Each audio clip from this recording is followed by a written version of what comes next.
तो स्टार्ट करते हैं। आज की क्लास में जो है बेसिकली हड़प्पा सभ्यता के बारे में बहुत डिटेल में बताए हैं। क्या है हड़प्पा सिविलाइजेशन, कैसा था, टाउन प्लानिंग बताए थे, फीचर बताए थे, उस समय के लोगों का सामाजिक जीवन, आर्थिक जीवन, धार्मिक जीवन और भी जो है अलग अलग तरीके से समझाने की कोशिश किए थे कि जो दुनिया का सबसे पहला अर्बन सिविलाइजेशन जिसको इंडस सिविलाइजेशन या जिसको हड़प्पन सिविलाइजेशन के नाम से भी जाना जाता है, आखिर इतना भयानक, इतना बड़ा, इतना विशाल, इतना प्राचीन, इतना ज्यादा विख्यात जो सभ्यता था, अपने आप में इतना बड़ा एक धरोहर सभ्यता था, ये अचानक इसका खात्मा कैसे हो गया, अचानक इसका अंत कैसा हो गया और वो कौन कौन सा कारण था जिसके कारण हड़प्पा सभ्यता और हड़प्पा शहर पूरा का पूरा बर्बाद हो। So today we are going to discuss about very important fact and very important things. What were the major reason behind the decline of Harappan civilization? Decline of Harappan civilization. Decline of Harappan civilization. ये जो हड़प्पा सभ्यता था, ये अचानक इसका क्या होता है कि पतन कैसे हो जाता है, अचानक इसका अंत कैसे हो जाता है और किसके द्वारा हुआ, क्या रिस्पॉन्सिबल है जिसके कारण जो है इतना बड़ा सभ्यता जिसके ऊपर हम लोग घमंड दिखाते हैं, आज भी भले ये सभ्यता खत्म हो गया लेकिन आज भी उस सभ्यता का गुणगान करते हैं। इतना अच्छा, इतना भय, इतना विख्यात, इतना प्राचीन, इतना मतलब गौरवशाली सभ्यता, ये अचानक इसका खात्मा और अचानक ये अंत कैसे हो गया। देखो हर चीज का अंत होता है लेकिन अंत होने के पीछे कुछ कारण होता है। हाँ, तुम अच्छा सा अच्छे से पढ़ाई लिखाई ना करोगे, तुम्हारा भी क्या होगा, फेलियर होगा। फेलियर का भी कुछ क्या होता है, कारण होता है, right. There were some reason behind the failure. हर एक फेलियर के पीछे कुछ ना कुछ कारण होता है और एक इंसान को पता होता है कि मैं क्या किया जिसके कारण हम फेल हो। अंडरस्टैंड। तो हम आज ये नहीं बात करेंगे कि क्या कारण, आज हम बात करेंगे कि जो हड़प्पा सभ्यता था जिसको सिंधु घाटी सभ्यता के नाम से भी जाना जाता है, ये सभ्यता अचानक कहाँ गायब हो गया, राइट। और ये अचानक कैसे खत्म हुआ। बताया तो जाता है कि खत्म हो गया लेकिन ये खत्म कैसे हो गया, आज इस रहस्य के बारे में पूरा हम लोग उजागर करेंगे और अच्छे से डिटेल में बात करेंगे कि वो कौन सा कारण था जिसके कारण हड़प्पा सभ्यता खत्म हुआ। तो पहले दो कारण बताए, मेनली हम लोग दो कारण डिस्कस करेंगे। पहला सबसे बड़ा कारण था हड़प्पा सभ्यता के पतन होने के पीछे सबसे बड़ा कारण था, क्या था, नेचुरल कॉजेस या नेचुरल रीजन। क्या था, प्राकृतिक कारण। बहुत सारा प्राकृतिक कारण था, ऐसा बहुत सारा प्राकृतिक घटना था जिसके कारण हड़प्पा सभ्यता क्या होता है, पतन होता है। देखो भाई, होनी अनहोनी को तो कोई टाल नहीं सकता है ना, जो नियति में है वो जाएगा ही, सिंपल बात है। भूकंप, ज्वालामुखी, सुनामी हम लोग के हाथ में तो होता नहीं है, राइट। और ये सबको क्या कहा जाता है, प्राकृतिक आपदा कहा जाता है। ये कभी भी आ सकता है और कितना भी नुकसान पहुंचा सकता है, इसमें तुम्हारा मेरा कोई हाथ नहीं। तो इसको कहा जाता है नेचुरल रीजन। एक तो प्राकृतिक कारण है, लेकिन क्या केवल प्राकृतिक कारण था हड़प्पा सभ्यता के खत्म होने के पीछे? खाली प्राकृतिक कारण नहीं था, कुछ और भी कारण था। प्राकृतिक कारण अवश्य था, right, natural reason behind that, but after natural reason and natural causes there were lots of artificial reason. They were also equally important for the declining of Harappan civilization. जो हड़प्पा सभ्यता का जो पतन हुआ, जो हड़प्पा सभ्यता अचानक डूब गया, इसके पीछे प्राकृतिक कारण तो था लेकिन इसके पीछे और भी कुछ कारण था जिस कारण को हम लोग किस नाम से जाना जाता है, इसको बोलते हैं आर्टिफिशियल रीजन। क्या कहा जाता है, आर्टिफिशियल। क्या कहा जाता है, आर्टिफिशियल रीजन। आर्टिफिशियल रीजन को हम लोग मैन मेड रीजन भी कह सकते हैं। क्या कह सकते हैं, मैन रीजन, मतलब कुछ ऐसा भी रीजन था जो इंसान से जुड़ा हुआ था, मानवकृत कारण। खाली प्राकृतिक कारण था कि सब ऐसा हो गया वैसा हो गया, भूकंप आ गया, ज्वालामुखी हो गया, इससे ही हड़प्पा सभ्यता खत्म हो गया, तो नहीं, कुछ इंसान भी रिस्पॉन्सिबल है। देखो दूसरा जो कारण है आर्टिफिशियल रीजन या इसी को मैनमेड रीजन कहा जाता है, इसी को कहा जाता है human are also responsible for the declining of Harappan civilization. मानव भी जो थे वो क्या थे, प्रत्यक्ष रूप से जुड़े हुए थे इस हड़प्पा सभ्यता को खत्म करने में। अब एक करके पढ़ते हैं कि नेचुरल रीजन क्या था और आर्टिफिशियल रीजन क्या था, जो कुल मिलाकर कहता है कि भाई क्या हुआ था, हड़प्पा सभ्यता पतन हुआ, उसके पीछे मेनली दो कारण था। बहुत सारे इतिहासकार, अलग अलग इतिहासकार को अलग अलग कहना था, लेकिन आज हम उसको दो कैटेगरी में पढ़ेंगे ताकि अच्छे से समझ में आए। एक पढ़ेंगे नेचुरल रीजन, वो कौन कौन सा प्राकृतिक कारण था जिसके कारण हड़प्पा सभ्यता का नुकसान हुआ, और जो बचा खुचा पार्ट था हड़प्पा का वो आर्टिफिशियल रीजन के कारण खत्म। तो सबसे पहले क्या पढ़ेंगे, नेचुरल रीजन। अच्छा, अब पहला बात आता है कि नेचुरल रीजन क्या होता है। देखो नेचुरल रीजन उन सारे रीजन को कहा जाता है, और प्राकृतिक कारक उन सारे कारकों को कहा जाता है जिसमें मनुष्य का हाथ प्रत्यक्ष और अप्रत्यक्ष दोनों रूप से नहीं होता।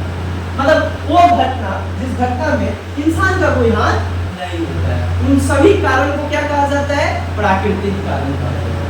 Natural causes are those causes in which humans are not associated directly or indirectly। वो सारी घटना को हम लोग प्राकृतिक घटना और प्राकृतिक कारक कहते हैं जिसमें मानव का प्रत्यक्ष और अप्रत्यक्ष रूप से हाथ नहीं होता है।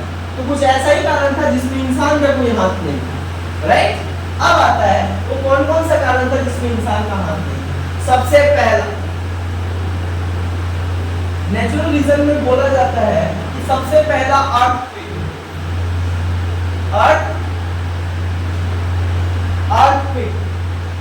अच्छा, जो अर्थक्वेक था जिसको हम लोग हिंदी में क्या कहते हैं, भूकंप। माना जाता है कि हड़प्पा सभ्यता का जो पतन है उसके पीछे सबसे बड़ा प्राकृतिक कारण क्या है, भूकंप। माना जाता है बड़ा खतरनाक भूकंप आया था, और भूकंप आने से क्या होता है, रोड, रास्ता, घर सब क्या हो गया, टूट गया। सब क्या हो गया, देखो जब भूकंप आता है तो जाहिर सी बात है गिरता है। तो माना जाता है कि जो हड़प्पा सभ्यता में शहर बना था इतना विशाल, बड़ा बड़ा 2-2 मंजिला 3-3 मंजिला का घर देखने को मिला, ये सब कुछ टूट गया भूकंप के चपेट में। भूकंप आने से बहुत सारा हड़प्पा सभ्यता का नुकसान है। चलो मान लेते हैं कि ठीक है भूकंप आया। अरे भैया भूकंप आया, लेकिन भूकंप तो पूरा सभ्यता को खत्म नहीं किया। भूकंप आया, कुछ पार्ट को क्या किया, नुकसान पहुंचाया, डेमोलिश किया। डेमोलिश मतलब पूरा विघटित हो गया, टूट गया। तो एक पहला कारण क्या था, अर्थक्वेक, और ये प्राकृतिक कारण के अंतर्गत आता है। क्यों, क्योंकि भूकंप हमारे हाथ में है। हमको नहीं बोलते हैं हिल जा धरती, फट जा धरती, कभी नहीं बोलते। दूसरा चीज क्या था, दूसरा कारण क्या माना जाता है, अर्थक्वेक के बाद दूसरा माना जाता है फ्लड, बाई फ्लड। क्या माना जाता है, बाई फ्लड। बाई फ्लड का मतलब होता है बाढ़। दूसरा कारण माना जाता है बाढ़। होते हैं भैया नदी का जो वेग है और नदी का जो पानी का स्तर है धीरे धीरे एक समय में बहुत बढ़ गया था, और जिससे कि वो एरिया पूरा डूब गया, जिससे कि वो बहुत सारा पानी जो है वो पूरा सभ्यता मतलब पूरे समाज में क्या हो गया, आ गया, जिससे बहुत सारे लोग मारे गए और बहुत सारा जो इंफ्रास्ट्रक्चर का लॉस हुआ, और इंफ्रास्ट्रक्चर का काफी बड़े पैमाने पे नुकसान हुआ बाढ़ के। समझ आया? तो क्या होता है दूसरा कारण, बाढ़। बाढ़ भी एक बहुत बड़ा कारण था। बहुत सारे इतिहासकारों का मानना था कि बाढ़ के कारण क्या होता है कि जो हड़प्पा सभ्यता का बहुत सारा पार्ट जो है पानी में डूब जाने के कारण जो है वो खत्म हो गया। लेकिन पूरा हड़प्पा सभ्यता खाली बाढ़ के कारण से खत्म हो गया, इसके पीछे एक और कारण दिया जाता है। क्या कारण दिया जाता है? एक तो भूकंप है, एक तो बाढ़ है। बहुत सारे लोग ये भी बोलते थे कि भैया ये सभ्यता के नुकसान के पीछे एक और सबसे बड़ा कारण था बाई ड्रॉट। क्या माना जाता है? बाई ड्रॉट, सूखा। बाढ़ आता था तो पूरा आता था, और कभी कभी तो इतना बड़े पैमाने पे सूखा आता था। सूखा मतलब समझते हो, पूरा एरिया सूख जाता था। Less high temperature but less rainfall, this situation is called drought. By drought Hindi में इसको कहा जाता है सूखा। सूखा कब होता है?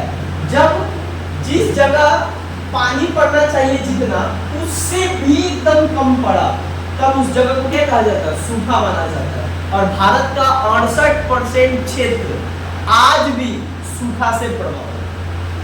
भारत का 68% area are the prone area of drought, drought से प्रभावित है। यही कारण है ना, बाढ़ एक सूखा एक बहुत बड़ा भारत का एक समस्या प्राचीन समय से ही है। पानी नहीं पड़ता है, अच्छा पानी नहीं पड़ता है तो क्या होता है? सूखा आ जाता है, और सूखा होने से क्या होता है? इंसान का खेती नहीं कर पाता। और जब खेती नहीं हो पाता है तो खेती कब होगा? जब पानी पड़ेगा। अब पानी नहीं पड़ेगा तो बीज नहीं बो पाओगे, और बीज नहीं बोगे तो फसल नहीं होगा। बट एंटायरली किसके ऊपर डिपेंडेंट होता था? क्लाइमेट। भगवान पानी देंगे तो क्या होगा? खेती होगा।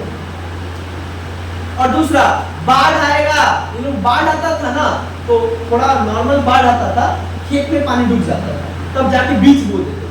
अब ऊपर से पानी पड़ जाता था भगवान भरोसे, तो खेती कर लेते थे। उसी में उनका जीवन चलता था, क्योंकि उनका प्रधान काम क्या था? खेती करना। The entire life is dependent on agriculture, है ना? है ना? कि हड़प्पा सभ्यता के जितने भी लोग थे, उनका मूलतः जो जीवन है वो तो खेती पे टिका हुआ था।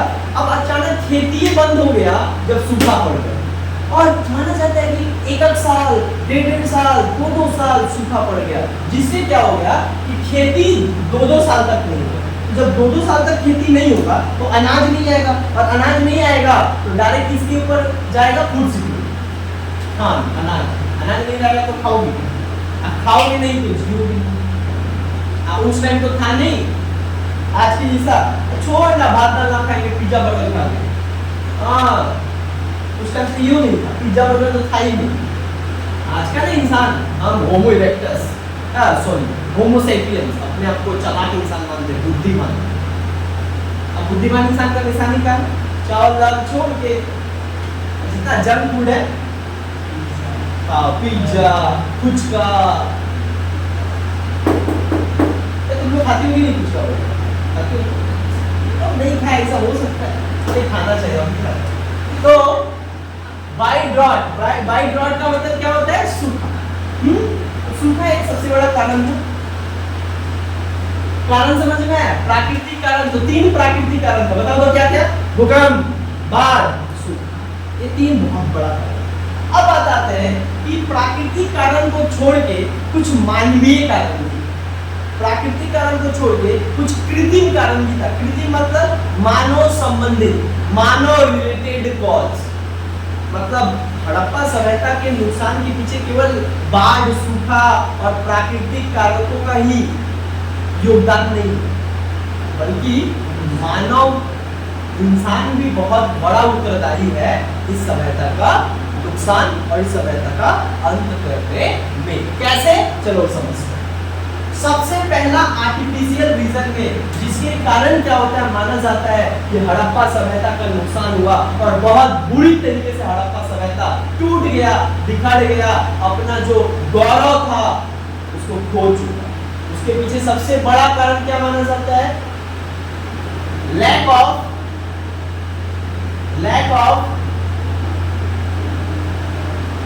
इरिगेशन। लैक ऑफ इरिगेशन क्या होता था कि उस समय के जो लोग थे, इरिगेशन मतलब सिंचाई का सुविधा का ना होना, सिंचाई का सुविधा नहीं होना एक सबसे बड़ा कारण बनता है हड़प्पा सभ्यता के खत्म होने का। देखो आज के लोग क्या है, पानी नहीं पड़ा, ठीक, बाढ़ नहीं आया, ठीक है। तीसरा ऑप्शन क्या है, हालांकि आज इंसान का बुद्धि थोड़ा ज्यादा हो गया, तो क्या करता है जमीन के नीचे बोरिंग लगा देता है ना। अब बोरिंग से क्या करता है, पाइप से जमीन के नीचे से पानी निकाल के खेत पे क्या करता है, पटा देता है और उस पे क्या करता है, बो देता है और अनाज हो जाता है। पहले के लोग तो ना, हड़प्पा सभ्यता के जितने भी जो लोग थे ना, उनको सिंचाई का उपयोग नहीं जानते, मतलब they didn't know the use of irrigation and that is the biggest reason for the decline of Harappan civilization. अगर क्योंकि द मतलब वो लोग पूरे तरीके से जलवायु के ऊपर और वर्षा के ऊपर नियंत्रित थे कि भगवान बरसात देंगे तो खेती होगा, अरे भगवान बरसात ना देंगे दूसरा तो खेती ना होगा, और ना होगा तो खाओगे, मतलब वो लोग कोई दूसरा अल्टरनेटिव नहीं था। There was no second option to agriculture, खेती करने का दूसरा कोई उपाय नहीं जानते थे, और यही कारण है नहीं जानते थे तो फंसे, सिंपल बात है। और यही चीज नहीं जानते थे हमारे हड़प्पा के लोग, जिसके कारण क्या हुआ, सूखा पड़ गया, पानी नहीं पड़ा, अब पानी जमीन से निकालना भी नहीं जानते थे कि सिंचाई के जरिए खेती कर ले तो खेती हो जाता, नहीं हो पाया क्योंकि जानते ही नहीं थे। एक सबसे बड़ा कारण, समझ आया, तो एक सबसे बड़ा कारण क्या था, मानवकृत कारण में सिंचाई का उपयोग नहीं जानते, मतलब सिंचाई का ना जानना, सिंचाई का प्रयोग ना जानना। अच्छा, दूसरा और क्या कारण था इसमें, आर्टिफिशियल रीजन में दूसरा सबसे बड़ा कारण क्या था बाबू, दूसरा सबसे बड़ा कारण था लैक ऑफ इकोनॉमी। क्या था, लैक ऑफ इकोनॉमी, मतलब आर्थिक कमी। आर्थिक कमी मतलब आर्थिक बंदी, आर्थिक कमी मतलब पैसा उनके पास नहीं होता था जिसके जरिए वो क्या कर सके, कल के बारे में सोच सके। उस समय करेंसी नहीं हुआ करता था, याद है हम पढ़ाए थे तुम लोग को, वो लोग कैसे व्यापार करते थे, बार्टर सिस्टम, देन लेन, तुम हमको ये दोगे तो हम तुमको ये देंगे, but there was no currency system, पैसा नहीं था और पैसा का बहुत कमी था। जब नुकसान होता गया तेजी से, उनके पास इतना रिसोर्सेस नहीं था, इतना कैपिटल नहीं था कि पुनः इन सबको क्या कर सके, बना सके। पैसा नहीं था कि चलो किसी दूसरे से खरीद के क्या करेंगे, किसी दूसरे देश से खरीद के मंगा सके, इतना उनके पास पैसा नहीं था। ये भी एक बहुत बड़ा कारण बन जाता है हड़प्पा सभ्यता के लोगों का खात्मा और उनके साथ साथ सभ्यता का भी पतन होने की। अगर पैसा होता तो वो इजिप्ट से मंगा सकते, अगर पैसा होता तो चाइना से मंगा सकते थे, अगर पैसा होता तो वो मेसोपोटामिया इराक से मंगा सकते थे, लेकिन पैसा डूब नहीं था तो इन लोगों को झेलना पड़ा, ये दिन देखना पड़ा। अगर पैसा होता, तुम्हारा पास पैसा हो, अगर तुम खेती करते हो बट तुम्हारा पास तुम खेती इस बार नहीं हुआ तो तुम, अगर तुम्हारे पास पैसा रहेगा ना, दूसरा जो खेती किया उसे खरीद सकते, है ना। दूसरा सबसे बड़ा कारण क्या था, पैसों की कमी, लैक ऑफ इकोनॉमी। और सबसे बड़ा कारण, जिसके कारण ही माना जाता हड़प्पा सभ्यता का जो बचा खुचा था तो ये पूरा कर दिया, क्या, invention of Aryan, Aryan invention, क्या कहा जाता है इसको, आर्यन इन्वेंशन। आर्यन इन्वेंशन को क्या कहा जाता है, आर्यों का क्या कहा जाता है, इन्वेंशन मतलब आक्रमण। जो आर्यन था, आर्यन जो माना जाता है कि सेंट्रल एशिया से आए थे, अफगानिस्तान से आए थे, वो लोग आकर क्या किए, घोड़ा लेके आए थे, लोहा का इस्तेमाल जानते थे, तेज थे, चालाक थे, बुद्धिमान थे।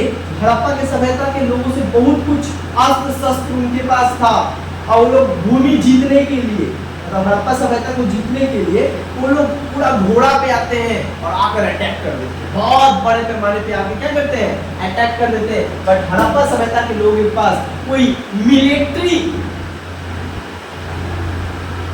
नहीं था, जिसके कारण वो आर्यन लोग जो अटैक किए उसका सामना नहीं कर पाए। और इतना घातक आर्यन अटैक किए थे, अटैक कब किए थे, माना जाता है 1500 BC में अटैक किए। 1500-1600 BC में माना जाता है Aryan invaded on Harappan civilization and सबको मार दिया और पूरे सिविलाइजेशन को खत्म किए एंड देन उसी ऊपर अपना एक नया सभ्यता स्टार्ट किए। इस सभ्यता का नाम उनके भाषा उनके संस्कृति के आधार पे था। इस सभ्यता का नाम क्या रखे आगे चल के वैदिक सिविलाइजेशन, इसी को वैदिक कल्चर के नाम से भी जाना जाता है। ये वैदिक सिविलाइजेशन और वैदिक कल्चर क्यों था? क्योंकि इसमें जो है संस्कृत भाषा वो बोलते थे। हमारे हड़प्पा के लोग संस्कृत भाषा नहीं बोलते थे, राइट? ये लोग संस्कृत भाषा बोलते थे, इसीलिए वो अपने आप को मानते थे कि लोग भगवान के पुजारी हैं। भगवान भी संस्कृत बोलते हैं, हम भी संस्कृत बोलते हैं, हम लोग उनका भक्त हैं, हम लोग उनका पवित्र जाति है, हम लोग को भेजा ही गया है शासन करने के लिए। और वही लोग आकर धर्म ग्रंथ लिखा, वेद लिखा, उपनिषद लिखा और यही से पूरा शुरू होता है। A new religion was begins and that religion was called Sanatan religion, world largest ancient religion। दुनिया का सबसे प्राचीन धर्म भारत का धर्म, धर्म को क्या कहा जाता है? सनातन धर्म, जिसका शुरुआत माना जाता है आर्यन लोग ही स्टार्ट किए जब वो हड़प्पा सभ्यता को पूरे खत्म कर दिए और इस सभ्यता पे अपना जाति अपना संस्कृति भाषा के आधार पे शासन करना स्टार्ट किए।